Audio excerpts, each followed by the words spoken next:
নমস্কার দর্শক বন্ধু, আমি আপনাদের প্রিয় বন্ধু রাজেন্দ্র। ভাগ্যস্কোপ চ্যানেলে আপনাদের সকলকে সুস্বাগতম। সাথে আপনাদের জন্য রইল অঢেল অফুরাম শুভেচ্ছা অভিনন্দন। প্রতিদিনের ন্যায় আজকেও একটি নতুন বিষয়ের সাথে একটি নতুন ভিডিও আপনাদের সামনে উপস্থাপন করতে চলেছি। আমার সাথে সব সময় যোগাযোগ রাখতে নিচের ফেসবুক পেজটি লাইক করুন এবং ফলো করুন। আর আমার হোয়াটসঅ্যাপ গ্রুপ জয়েন করতে আজই নিচের নম্বরে রিকোয়েস্ট পাঠান। আসুন এবার আমরা মূল বিষয়ে এসে উপস্থিত হই। এই বছর হনুমানজির জন্মজয়ন্তী সারা দেশে মহা ধুমধামের সঙ্গে পালিত হবে আগামী 23শে এপ্রিল মঙ্গলবার। অঞ্জনীপুত্র শ্রী হনুমানজি জন্মগ্রহণ করেছিলেন চৈত্র মাসের শুক্ল পূর্ণিমা তিথিতে। হনুমান ছিলেন রুদ্র অবতার। বলা হয় একদা দশানন রাবণ কৈলাসে দ্বার পাহারারত নন্দীকে ব্যঙ্গ করলে ক্ষিপ্ত হয়ে নন্দী রাবণকে অভিশাপ দিলেন, নর আর বানরের হাতেই রাবণ আর তার কুল ধ্বংস হবে। রাক্ষস বাহিনীর অত্যাচার থেকে ধরিত্রীকে মুক্ত করতে তথা ভগবান রামের সেবা ও রাম নাম প্রচারের জন্যই রুদ্র অবতার হনুমানের আবির্ভাব। হনুমানের পিতার নাম ছিল কেশরী, মায়ের নাম ছিল অঞ্জনা। হনুমানের পালক পিতা হলেন পবন দেবতা। হনুমানজি দাপর যুগেও ছিলেন, ভগবান শ্রীকৃষ্ণের সেবা করেছেন।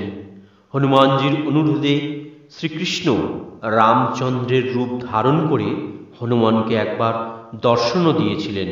বলা হয় হনুমান হলেন পরম বৈষ্ণব, ভগবান শ্রীহরির প্রিয় ভক্ত। একটি মন্ত্রে বলা হয়, যত্র যত্র রঘুনাথ কীর্তনং তত্র তত্র ক্রীত মস্তকাঞ্জলিম বাষ্পবারি পরিপূর্ণ লোচনং মারুতিং নমত রাক্ষসান্তকম। অর্থাৎ যেখানে যেখানে রঘুনাথের গুণগান করা হয় সেইখানেই তিনি মস্তকে অঞ্জলি স্থাপনপূর্বক শাস্ত্রু নয়নে অবস্থান করেন। সেই রাক্ষস বিনাশী মারুতিকে সকলে নমস্কার করুন। এরপরেই হনুমান প্রণাম মন্ত্র আপনাদের সামনে উপস্থিত করছি। এই প্রণাম মন্ত্র জপ করে হনুমানজিকে প্রণাম করতে হয়। মনোজবং মারুতি তুল্য বেগং জিতেন্দ্রিয়ং বুদ্ধিমতাং বরিষ্ঠম বাতাত্মজং বানর ইথো মুখ্যম শ্রীরামদূতং শিরসা নমামি। অর্থাৎ যিনি মন ও বায়ুর ন্যায় দ্রুতগামী, বুদ্ধিমান ব্যক্তিদিগের মধ্যে সর্বশ্রেষ্ঠ এবং বানর বাহিনীর অধিনায়ক সেই শ্রীরামের দূত জিতেন্দ্রীয় পবন নন্দনকে অবনত মস্তকে নমস্কার করি। হনুমানজির উপাসনার সবথেকে সহজ উপায় এক সাধু, হনুমান সাধক, সে জানিয়েছিলেন সূর্যোদয় থেকে সূর্যাস্ত পর্যন্ত সারাদিন কিছু না খেয়ে, এমনকি জল পর্যন্ত না, একান্তই যদি না পারা যায় শুধু ডাবের জল খাওয়া চলে। সূর্য অস্ত গেলে ফল মূল ইত্যাদি খাওয়া যেতে পারে, তবে পোকা খাওয়া, পচা ইত্যাদি ফল চলবে না। তবে সবথেকে ভালো হয় এক ছড়া কলা, সেই ছড়া ভাঙা চলবে না। সেই এক ছড়া কলা হনুমানজিকে নিবেদন করে সেই প্রসাদই যদি গ্রহণ করা যায় তবে সেই ফল বা সেই প্রসাদ খাওয়া যেতে পারে। আর জলের পরিবর্তে শুধু ডাবের জল খাওয়া যেতে পারে।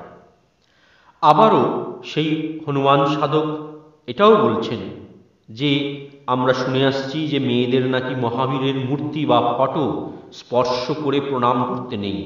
শনিবার এবং মঙ্গলবারে হনুমানজির পুজো করলে নুন খেতে নেই। তিনি বলছেন এগুলো বাজে কথা, বুজরুকি, এগুলোতে কান না দিতে। শনিবার ও মঙ্গলবার হনুমান চল্লিশা এবং সংকটমোচন হনুমান অষ্টক পাঠ করে হনুমানজির পুজো করলে আত্মবিশ্বাস বাড়ে। সমস্ত বিপদ আপদ থেকে মুক্তি পাওয়া যায়, চিন্তা শক্তির স্বচ্ছতা আসে, অসম্ভব উৎসাহ বাড়ে কাজে। এছাড়াও গ্রহদোষ, অশুভ আত্মার দৃষ্টি থেকে মুক্তি পেতে প্রত্যেকটি ঘরের দরজার বাইরের দিকে হনুমানজির ছবি, বিশেষ করে পঞ্চমুখী হনুমানজির ছবি লাগানো যেতে পারে। দুর্ঘটনা রোধে গাড়িতে হনুমানজির মুখ অবশ্যই রাস্তার দিকে যেন থাকে, এই রকমভাবে লাগাতে পারেন। বিদ্যায় বাধা, অসম্ভব মানসিক অস্থিরতা যদি থাকে, তাহলে একটি রূপোর লকেটে লাল কাঠ দিয়ে সেই রূপোর হনুমানজির লকেট এমন হবে যে লকেটটির ডান হাতে থাকবে গদা, বাঁ হাতে থাকবে পাহাড়। এই রকম একটি রূপোর লকেট গলায় লাল কাঠ দিয়ে এই হনুমান জয়ন্তীর দিন ধারণ করলে দুর্দান্ত শুভ ফল পাওয়া যায়।